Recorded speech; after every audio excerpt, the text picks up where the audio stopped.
Support the David Pakman Show for free by donating a Twitter retweet or Facebook share, or both, at donateyouraccount.com/David Pakman Show.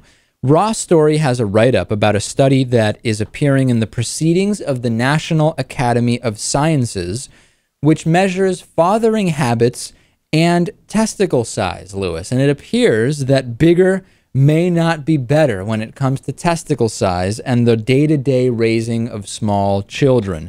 The research involved an admittedly small group of 70 men, American men of varying ethnicities. Most were white, 5 were Asian, 15 were African American. All had kids aged 1 or 2 at the time of the study. The larger the size of their testicles, the less involved the men were in the daily parenting activities like changing diapers, etc., said the study by the researchers at Emory University in Georgia. In comparison, Lewis, men with smaller testicles showed they were more nurturing in their activities with their children, and there was more nurturing activity in their brain when they were shown pictures of their children.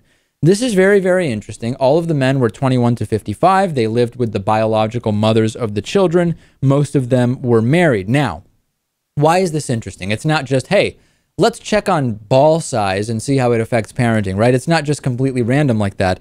The study was looking to test this evolutionary theory that exists that says people and animals are either built to breed or built to nurture.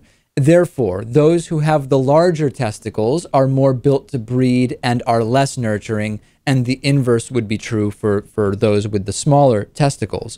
Urologist Joseph Aluka, who was not involved in this research, said that he commonly sees men with smaller testes in a certain context. He says, the guy who comes in with smaller testes is more likely to have greater difficulty with getting his wife pregnant. I wouldn't be surprised if just a few participants in this study fundamentally affected their data because it is a small study. Whoever wrote the proposal for this thing, Lewis, had some serious testicular fortitude. That I can assure you.